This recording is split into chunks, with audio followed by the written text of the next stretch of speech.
귀한 우리 수요 저녁 예배 오신 성도님들을 축복하고 또 환영합니다.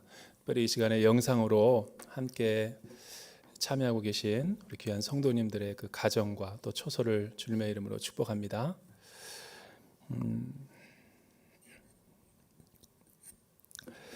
오늘은 저희가 호세아서 마지막 장을 저희가 같이 강론해 보기를 원합니다.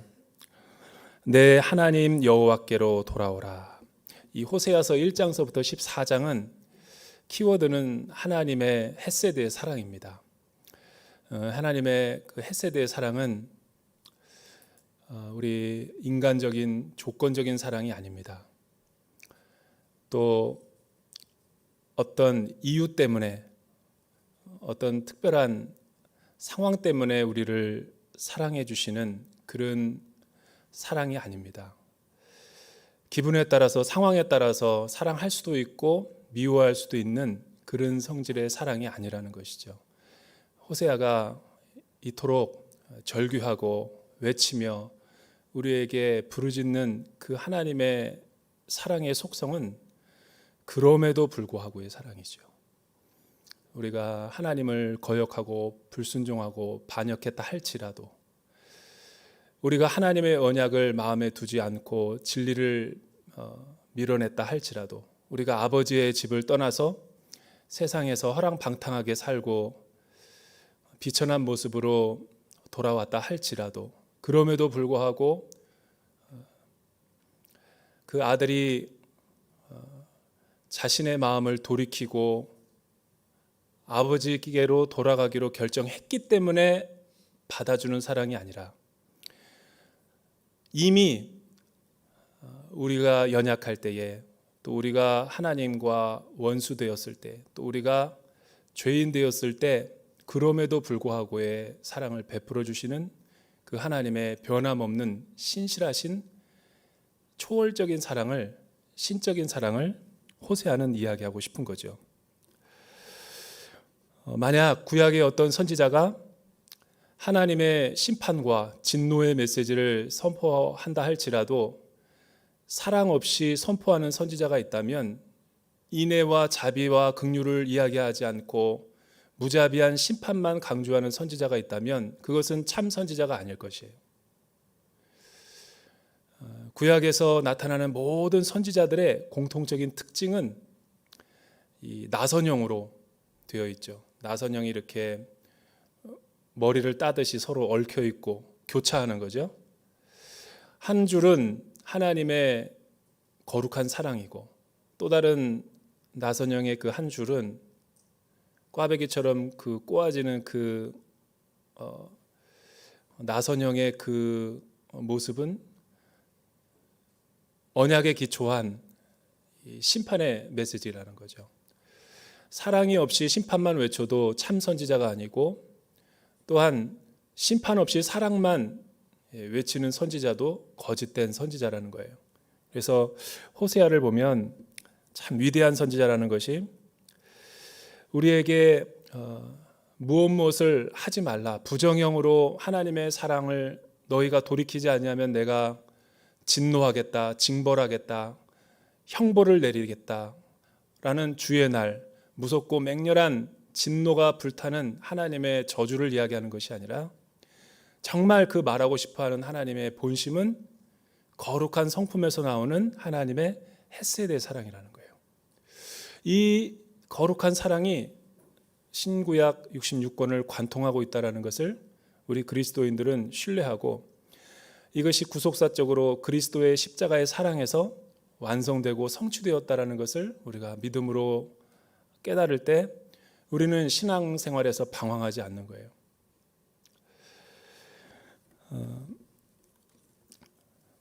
저는 서서평 선교사님의 그 평전, 우리 그 CGN TV에서 만든 그 다큐 영화를 보고 여러 번 보고 참 많은 감동과 눈물을 흘렸습니다.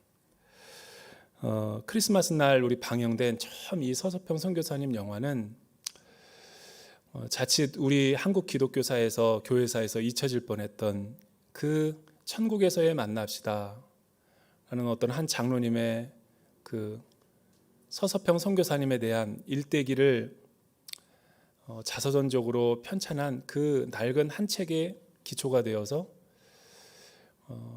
추적한 서서평 선교사님의 삶을 추적한 그 다큐 영화지요.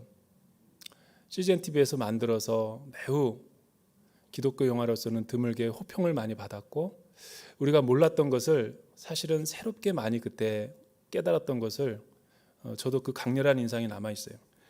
근데 저는 그 가장 인상적이었던 대목이 이런 질문이었어요. 어떻게 이 가난하고 못 사는 이 조선의 반도 땅에 와가지고 한 미국인 선교사, 푸른 눈을 가진 이방인의 선교사가 아낌없는 사랑, 자신이 죽을 때 자신의 그 단칸방에서는 겨우 엽전 몇 입과 함께, 그리고 허름한 낡은 옷과 함께 그녀의 가진 재산이라고는 아무것도 없이 조선인을 사랑하다가 주님의 부르심을 받을 수 있었을까? 그리고 그의 탁자에는 성공이 아니라 섬김이다, not success but service라는 단어가 이 영적인 슬로건처럼 붙어 있을 수 있었을까?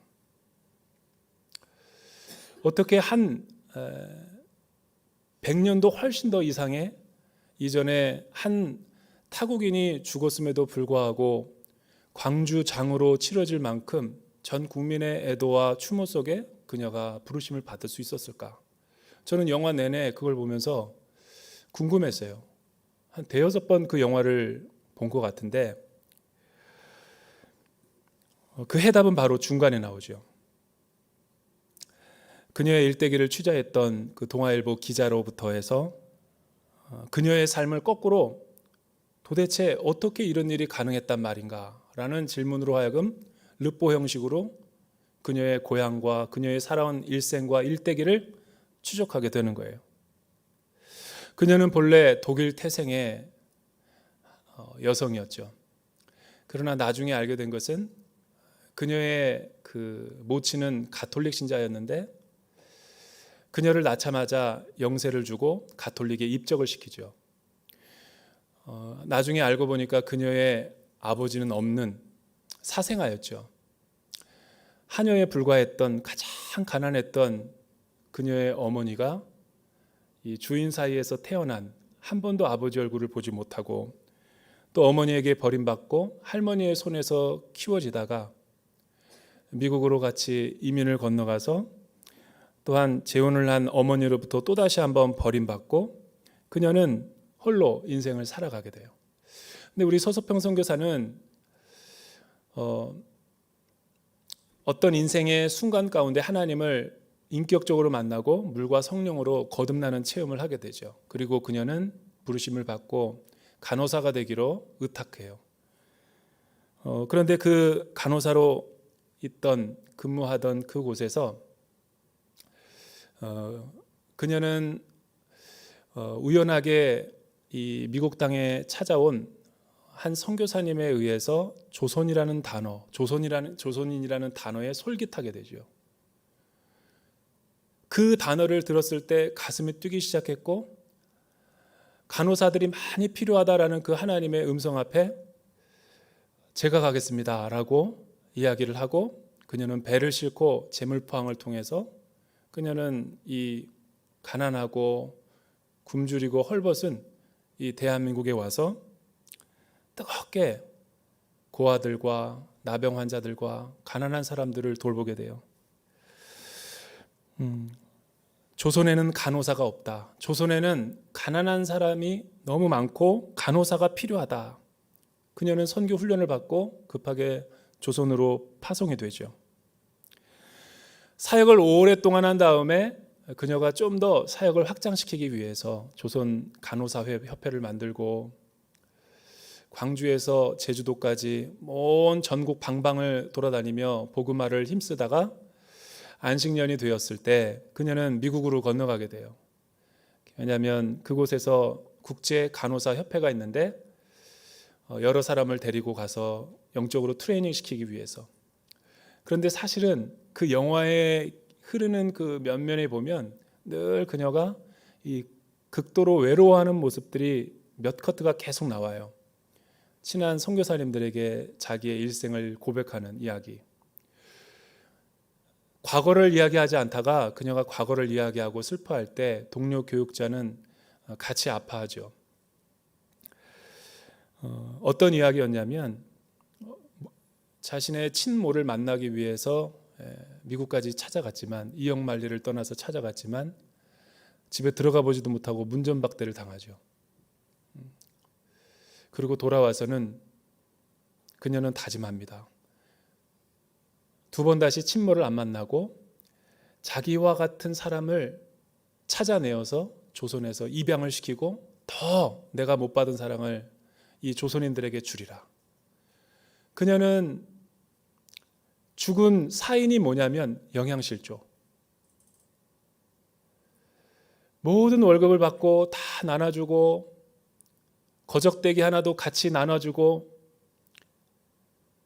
희생하고 섬기는 그런 모든 그 예수 그리스도의 햇세대의 사랑을 우리 가운데 다 보여주고 진액을 다 빼고 그녀는 하나님의 부르심을 받아요. 나중에 그 영화의 서두에서 시작했던 것처럼 자신의 시신은 의학 해부용으로 기증하죠.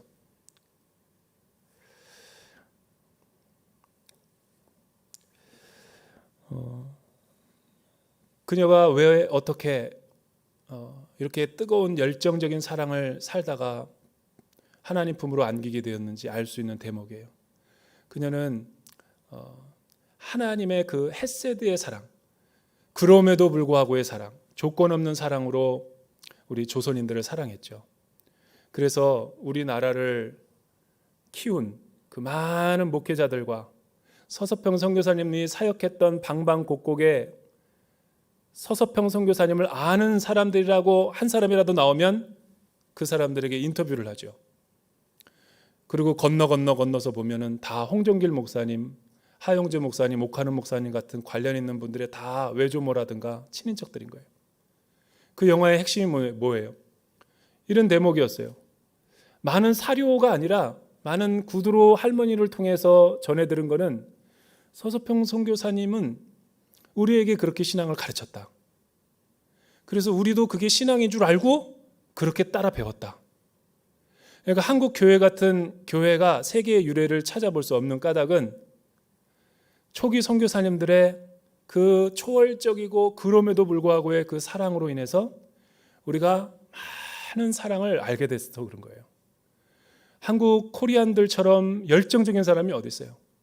한국 사람들처럼 하나님의 일이라면, 교회 일이라면 가족과 모든 자녀들을 다 뒤로 하고 하나님 우선주의와 하나님 제일주의로 모든 것을 헌신하지 않은 사람이 어디 있어요?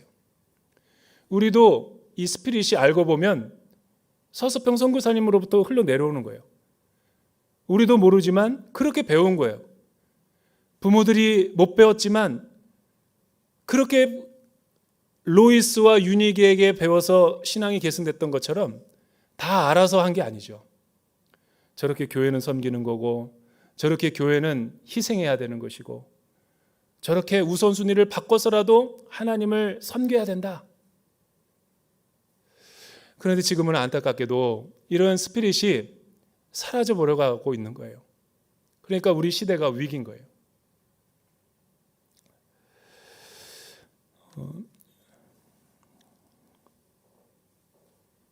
하나님의 헷세대의 사랑은 우리의 행위가 완전해서 사랑하는 사랑이 아닙니다.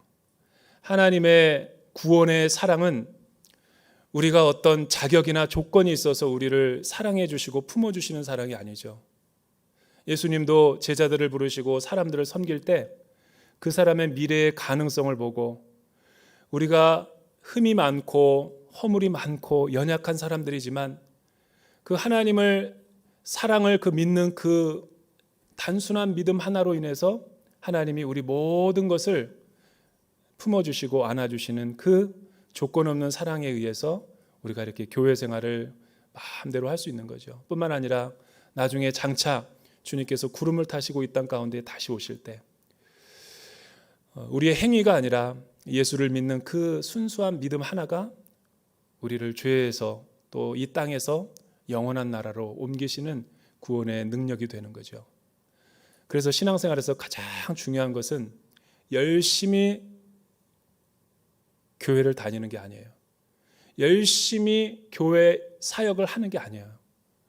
열심히 정신 차리지 못할 정도로 교회를 섬기는 것보다 더 중요한 것이 이 사랑을 우리가 분명히 알고 그 사랑이 너무 고마워서 감격해서 열심히 나가야 되지. 이 사랑은 관계성이 없는 채 열심으로 그냥 교회만 하고 사역만 하고 이렇게 돌아다니다 보면 나중에 뿌리가 흔들려 버리는 거예요.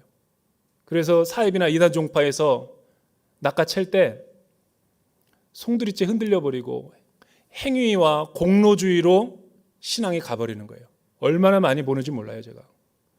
저렇게 열심히 믿던 사람이 어떻게 한순간에 저렇게 하나님의 사랑을 버리고 행위로 말미암아 구원을 받을까? 갈라디아서에도 이런 게 많았죠. 그러니까 행위로 구원받는 것은 거짓된 사랑인 거예요. 아무리 내가 하나님 앞에 의로운 공로와 행위를 한다 할지라도 그 나의 더러운 옷자락 같은 행위는 하나님 앞에 구원의 빈거가 될 수 없어요. 내가 나중에 천국 가서 그의 생명책에 농명된 이유는 하나예요. 예수님께서 피 흘려주시고 십자가에 못 박혀주신 그 사랑을 믿는 성령의 인침 때문에 그런 거지, 그 나머지는 아무것도 아니라는 거예요. 신앙에서 이게 중요해요. 그런데 우리는 너무 이거에 대해서 간과했고 소홀히 하다 보니까 이단들이 다 기성교인들을 빼가가지고 14만 4천 명과 또 몇 자리 안 남았으니까 못 들어간다라고 겁박을 주고 협박하면서 우리의 불완전한 행위와 공로를 통해서 율법주의적인 신앙생활을 만드는 거죠. 그래서 갈라디아서가 중요한 거예요. 다른 복음은 없나니. 다른 복음이 없다. 행위로 말미암는 구원은 없는 거예요. 그런 의미에서 이 호세아는 이 초월적인 하나님의 사랑의 특징이 무엇인가를 가르쳐 주기에 굉장히 소중한 구약의 복음서인 거죠.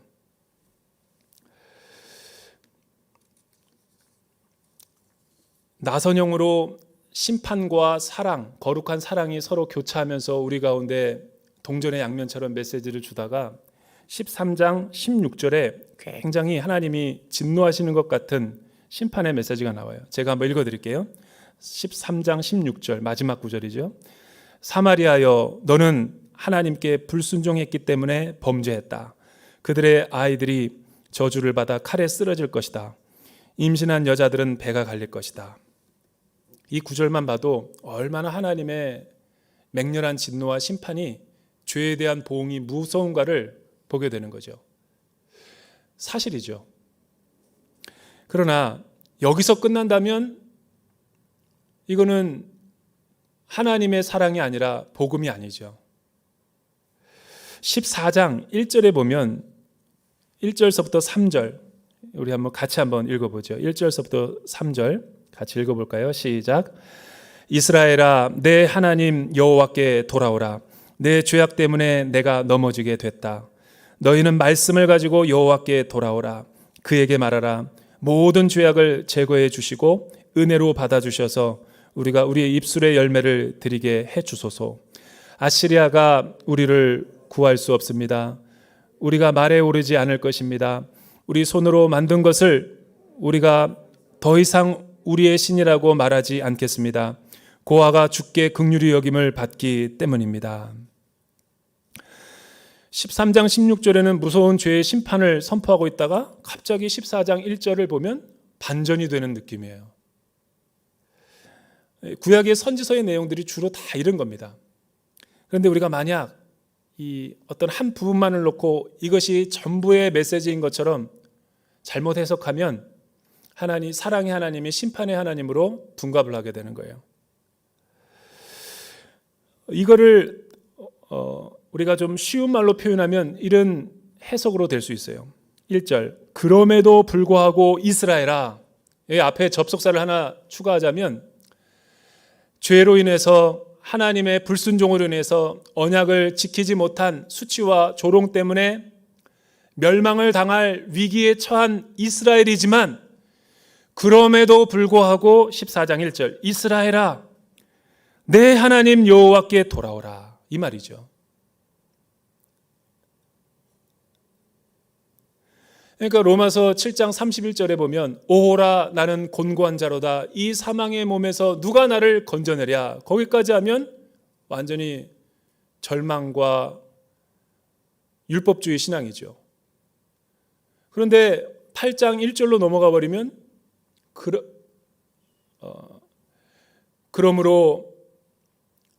그러나 우리 주 예수 그리스도 안에 있는 자들에게는 결코 정죄함이 없나니 이렇게 가야죠. 종교개혁자들이 하나님의 그 두루마리 책을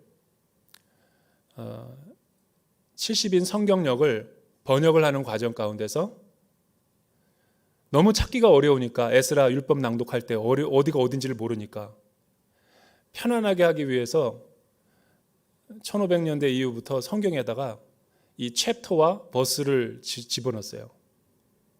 그러니까 1장, 8장 그 구절을 집어넣었다고요. 임의로. 사실은 연결이 되어 있는 거죠. 그러니까 우리가 자꾸만 성경을 읽는 버릇이 독법을 할 때 한 장 한 장씩 끊어 읽는 이 습관이 있다 보니까 불연속적으로 읽을 때가 참 많아요. 그러니까 전체적인 걸 못 보고 내가 멈추는 데서 성경이 끝나버리니까 이 맥락이 이해가 안 되는 거예요. 여기도 마찬가지죠.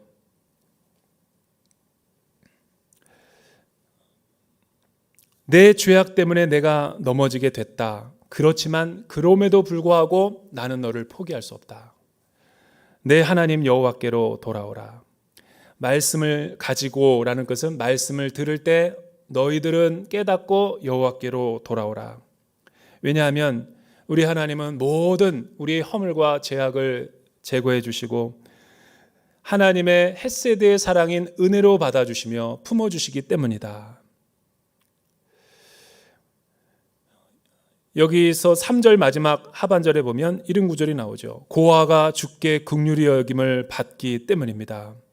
우리가 하나님의 심판을 받고 하나님의 의로운 자라 칭함을 받을 수 있는 것은 우리의 행위나 어떤 공로나 어떤 업적 때문이 아니라 고아와 같은 자격 때문인 거예요.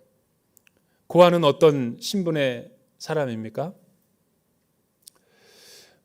양육자가 없으면 혼자 살아갈 수 없는 사람을 힘이 없고 연약하고 가난한 사람을 고아라고 표현하는 거예요. 사회적 신분 가운데. 고아가 주께 어떤 행위나 노력이나 조건이 있어서 사랑을 받는 게 아니죠.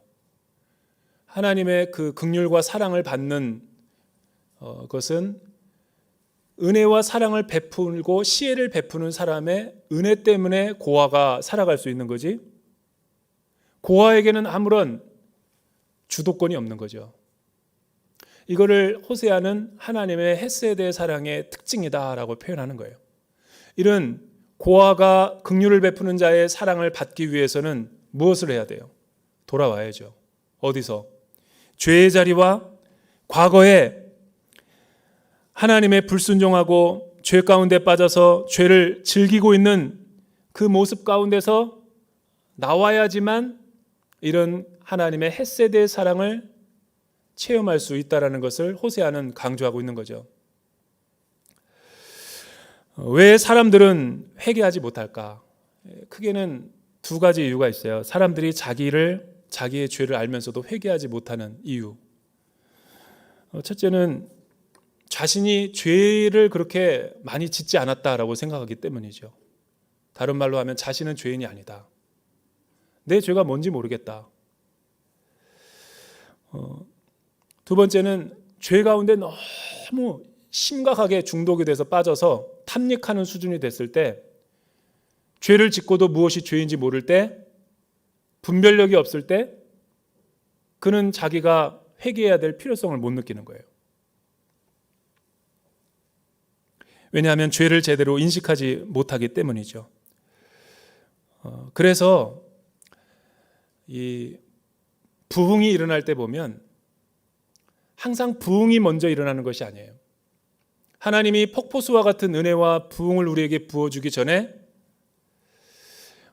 하나님을 믿고 싶은 그 거룩한 소원이 우리 안에 생기고 내 안에 거룩한 소원이 일어난다 할지라도 그것 자체가 믿음의 열매가 되는 건 아니에요.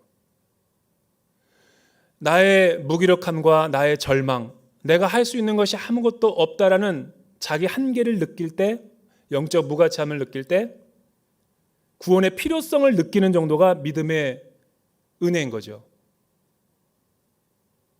그 다음에 영적인 부흥의 단계가 뭐냐면, 이 단계를 지나면 자신이 죄가 얼마나 심각한지를 거기서 인식하게 되고 보게 되는 거예요. 뭐를 통해서? 하나님의 말씀이 강론되고 선포될 때 하나님의 말씀을 듣고 자기가 그 말씀에 비추어서 심각한 죄인이라는 것을 비통해하고 애통해할 때 우리 안에 회개할 수 있는 마음이 생기는 거죠. 죄인지도 모르는 사람이 어떻게 회개를 해요? 그러니까 말씀에 조명을 하고 성령께서 딱딱하게 굳은 마음을 부숴주고 깨뜨려 주니까 나를 에워싸고 있는 모든 거짓된 자아가 무화과 나뭇잎이 다 벗겨지면서 내 실상을 알게 되는 거죠. 내가 의지하고 있던 것들이 다 사라져버리고.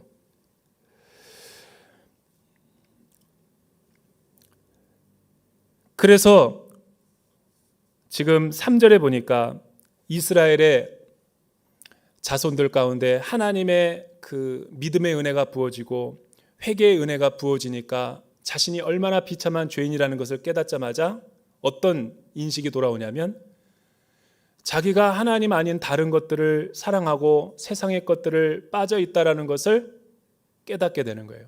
그게 뭐예요? 북이스라엘에 3절 보니까 아시리아가 우리를 구할 수 없습니다. 이 당시 아시리아를 하나님보다 더 신뢰하고 있었던 북이스라엘.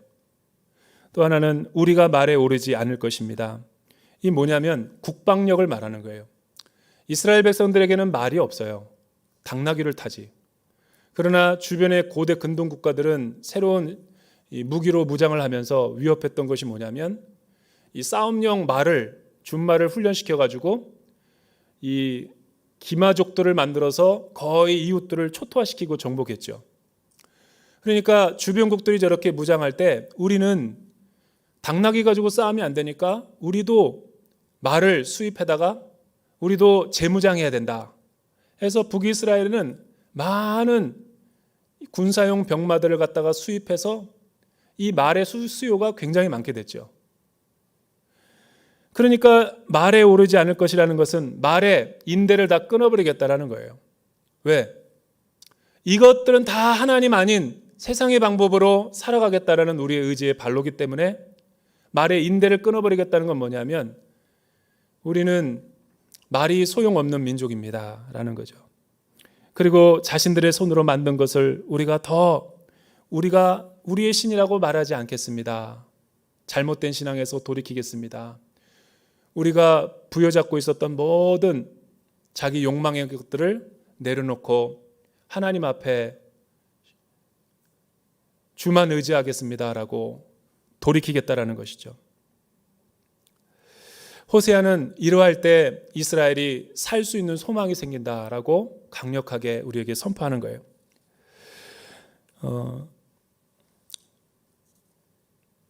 두 번째는 4절에서부터 6절에 있는 말씀이죠. 우리 같이 한번 읽어볼까요? 4절에서 6절 시작.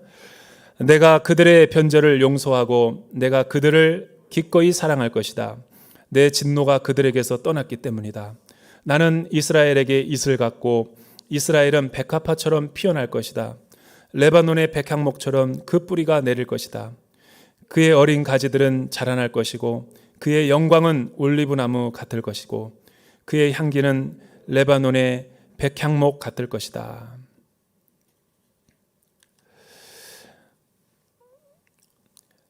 돌이키면 살아날 수 있고 회개하면 우리는 하나님의 그 헷세대의 사랑을 체험할 수 있다라고 호세아서가 강론했을 때 많은 사람들은 반신반의했어요.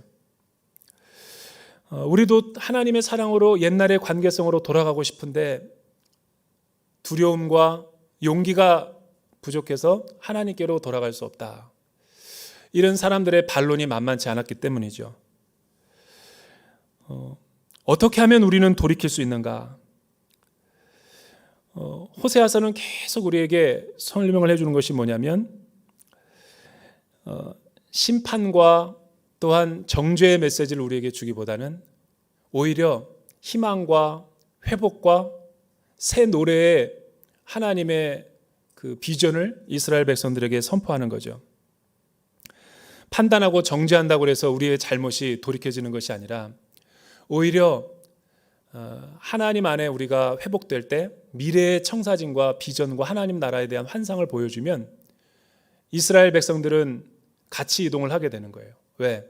그동안 자기가 의지하고 있었던 아수르와 또한 자기의 손으로 만든 그 우상의 세력들과 또한 말발국과 말병거를 의지하던 그들의 잘못된 신앙에서 돌이켜서 그 만군의 여호와 하나님과 동행하며 하나님이 우리의 편이 되어주실 때 우리는 세상에서 가장 안전한 민족이 될 것임을 깨달을 수 있기 때문에 호세아는 이렇게 선포하는 거죠. 돌이키면 우리는 회복될 수 있고 새로운 미래가 열릴 수 있다는 거죠. 그러기 위해서는 내 안에 죄를 발견해야 되는 거예요. 그 죄가 얼마나 하나님과 우리 사이의 관계를 깨트리고 나를 비참한 존재로 만들었는가 자각하고 죄를 슬퍼하는 거죠. 그 다음에 하나님 앞에 자신의 연약함과 잘못된 죄악을 토설하고 회개하는 거예요. 마치 시편 32편 3절에 보면 내가 입을 열지 아니할 때 종일 신음함으로 내 뼈가 쇠하였나이다. 주의 손이 주야로 나를 누르시오니 내 진액이 빠져서 여름 가뭄의 마름같이 되었나이다. 하나님 의지하지 않고 세상을 의지하고 내 힘을 의지하며 살아갈 때 내가 맞이하는 결론을 시편 기자는 이렇게 선포한 거예요. 그 다음에 그 죄가 얼마나 나를 부끄럽게 했는지를 내가 깨닫게 되면 우리는 더 이상 죄 안에 머물지 않게 되죠. 그때부터 적극적으로 죄를 미워하고 또 죄에서 돌이키려는 우리의 자유의지가 생기는 거예요. 이게 성령님께서 우리 가운데 찾아오실 때 죄의 심각성과 문제의식을 우리에게 보여주는 과정이라는 거예요. 근데 왜 많은 사람들이 돌이키지 못할까? 왜냐하면 자기가 계속해서 세상의 패턴과 습관대로 살아가고 있는 그 방식에 너무 익숙한 나머지 내가 계속 자전거를 페달을 밟고 주행하고 있는데 해오던 대로 내가 페달을 밟지 않고 돌리지 않으면 자전거가 쓰러질까 봐. 그러니까 우리가 하나님의 교회에 나오고 하나님 안에서 내가 하나님을 믿고 싶은 거룩한 소원이 내 안에 일어났다 할지라도 계속 죄를 사랑하고 죄를 끌어안고 있고 또 죄를 은밀하게 즐기면 하나님께서 우리에게 약속하신 이 하나님의 나라의 회복은 우리 가운데 깃들지 않는 거죠. 왜냐하면 돌이켜야 되는데 돌이키질 않는 그 행위 때문에. 왜 돌이키려 하지 않는가? 그 이유는 내 안에 두려움이 있기 때문이죠. 무슨 두려움? 이걸 놓으면 내가 망할까 봐. 주일날 문을 닫으면 하나님의 거룩한 뜻대로 내가 선택하는 거고 사는 길인데 이거를 하게 되면 혹시나 매출이 급감하고 내가 경제적인 타격을 입을까 봐 이 믿음의 삽바 싸움을 계속 하는 거죠. 큐티를 하면 할수록 성령님은 계속 기도하게 하시고 기도할수록 성령님이 내 마음 가운데 속삭이며 말씀해 주는 것이 내 안에 있는 죄를 지적하고 내 안에 있는 계속 그 잘못된 행위를 잘못된 만남과 잘못된 그 사람과의 관계를 끊어버리라고 얘기하는데 나는 불안한 거죠. 왜 불안해요? 어려워질까 봐. 그렇지 않고 계속 내가 그 죄를 품고 사랑하고 어떤 결단을 하지 않으면 그 죄가 이제 올무가 돼서 나를 더 하나님께로부터 멀어지게 만드는 쓴뿌리가 되는 거죠. 호세아는 담대하게 하나님 앞에서 이스라엘 백성들에게 이야기하죠. 5절과 6절 보면 그렇지 않다. 너희가 만약 하나님께로 돌이키기만 하면 너희들의 회복될 모습은 이러하다. 5절에 보니까 나는 이스라엘에게 이슬 같을 것이며 이스라엘은 백합화처럼 아름다운 모습으로 새롭게 소생할 것이며 레바논의 백향목처럼 그 뿌리가 견고히 내리며 그 백향목의 향기처럼 그윽하게 주변에 피어나며 향기를 토해낼 것이다.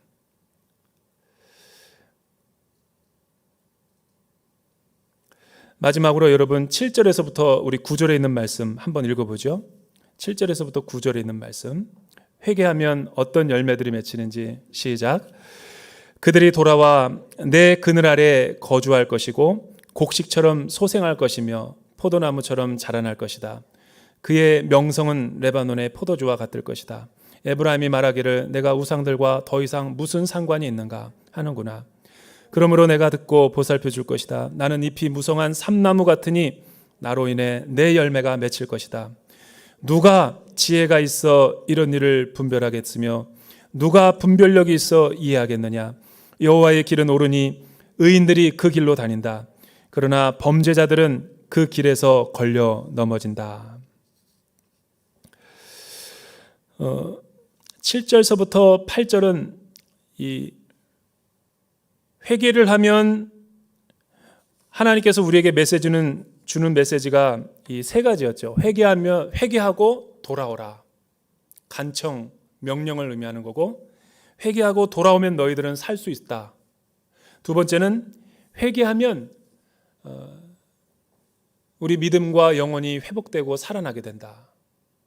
세 번째는 회개하면 영적인 분별력과 지혜가 생기기 때문에 호세아는 이스라엘 백성들에게 계속해서 부정적인 의미가 아니라 긍정적인 의미에서 회개를 촉구하고 있죠. 우리가 회개하면 어떤 은혜가 우리에게 부어집니까? 이거는 호세아 당시만 아니라 오늘날 하나님 앞에 신앙생활하는 우리 모든 모습 가운데서도 동일하게 적용되는 영적 원리예요. 7절에서부터 9절 보니까 그들이 만약 돌아와서 내 그늘 아래 거주하게 되면 가을날 추수하는 곡식처럼 소생할 것이고 포도나무처럼 잘 무성하게 자랄 것이며 마지막으로 그의 명성은 레바논의 그 진한 그윽한 향기의 포도주가 될 것이다.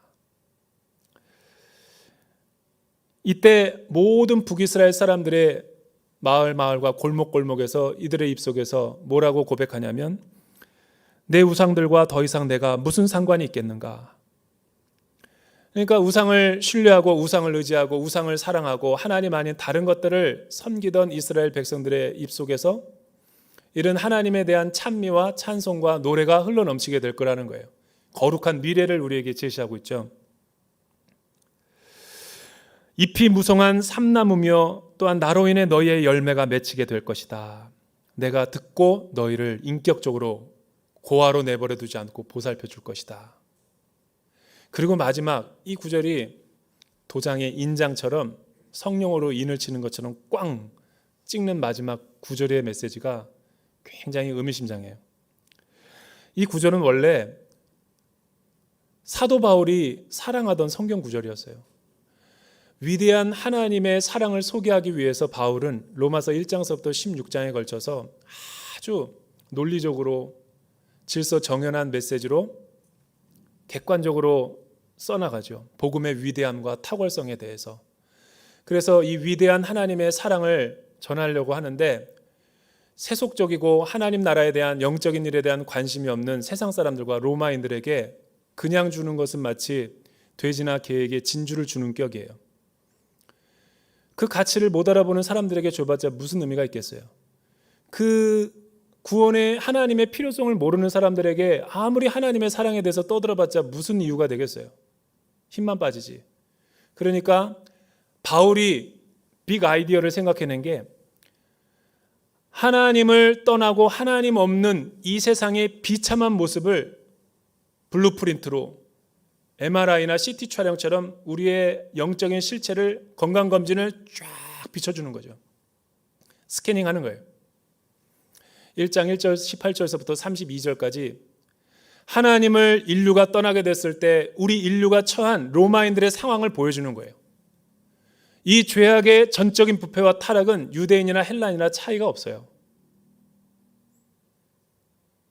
엄청난 배도와 불순종과 반역과 거짓과 탐욕과 동성애와 영적, 도덕적, 종교적인 타락의 모습을 다 드러내는 거죠.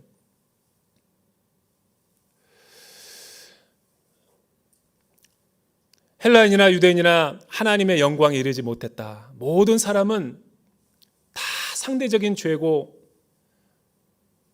정도의 차이만 있지 말씀 앞에 선 우리의 모습은 실체는 하나님의 완전한 진노와 심판 그 외에는 없다. 이렇게 3장 20절까지 무서운 하나님의 진노에서 선포하다가 3장 21절에 호세아와 같이 그러나 율법에 하나님의 한 의가 나타났으니 화목제물이 되신 예수 그리스도의 십자가의 구원의 사건을 소개하는 거예요. 3장 21절부터 복음의 탁월성을 바울은 8장 마지막 절까지 쭉 소개하고 10장에 가면은 그는 과학자처럼 논리적인 언어를 쓰다가 10장 말미에 가면은 시인이 돼버려요. 어떤 음유 시인이 돼버리냐면 하나님의 사랑을 표현하는 분에 있어서는 깊도다. 하나님의 측량치 못할 은혜와 사랑이요. 누가 하나님의 모략과 누가 하나님의 지혜를 깨달았겠느냐. 호세아서의 말씀을 인용하는 거죠. 왜요? 그만큼 하나님의 헷세대의 사랑은 우리의 상상을 초월하는 거예요. 어떤 이유나 조건이나 상황 때문에 어떤 우리의 행위 때문에 우리를 기다려주시고 사랑한 것이 아니라 하나님은 이미 그 이전부터 우리들을 사랑하셨던 사랑의 하나님이시라는 거예요. 그 사랑에 우리가 믿음의 은혜가 부어지니까 회개하고 돌이켜서 은혜에 반응한다라는 거죠.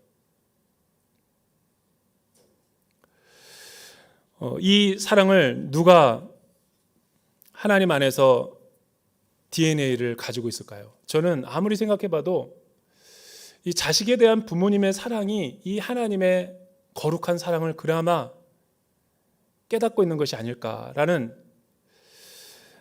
생각을 하게 된 어떤 순간이 있었어요. 그것이 뭐냐면, 그러니까 우리가 하나님의 사랑이 깨달아지지 않는 것은 깊은 차원에까지 도달하지 못하는 데는 이 가족사의 슬픈 역사 때문이에요. 사랑이 오염이 돼서요. 원래 그런 사랑이 아닌데 하도 드라마와 영화와 세속적인 영화들을 많이 봐서 조건적이고 따지고 이유를 대고 그렇게만 우리가 사랑을 주고받다 보니까 이 하나님의 사랑을 제시할 때도 십자가의 사랑을 그런 식으로 이해하는 거죠. 제가 5월이면 가정의 달인데 5월이면 제가 꼭 빠지지 않고 보는 다큐가 있어요. 그것이 뭐냐면 가족의 달을 맞이해서 하는 MBC 스페셜에 그 사랑이라고 하는 다큐가 참 제가 10년 넘게 보는 건데 어느 날 너무 그걸 보다가 펑펑 울었던 적이 있어요.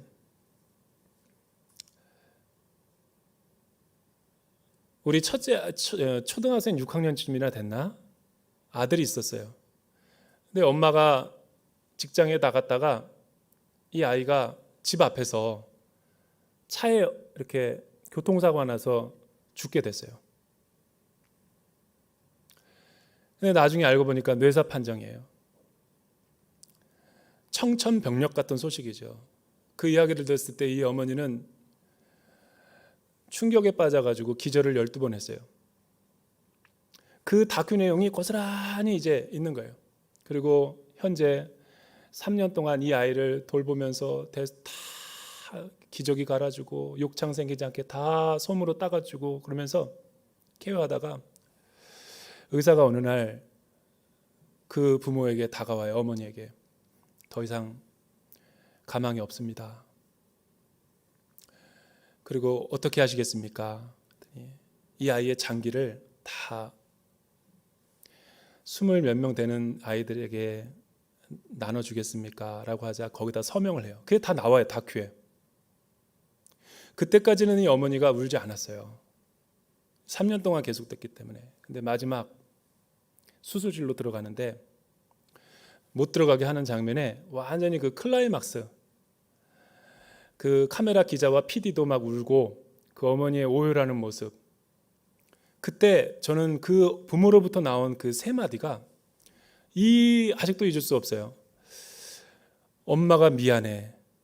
엄마가 미안해. 네가 엄마를 잘못 만나서 그렇게 된 거야. 엄마가 대신 죽어야 되는데 계속 그거 하면서 너는 살아야 되는데 왜 부모를 잘못 만나서 너가 이렇게 됐느냐 계속 오열하면서 그 아이를 못 들어가게 막는 거예요.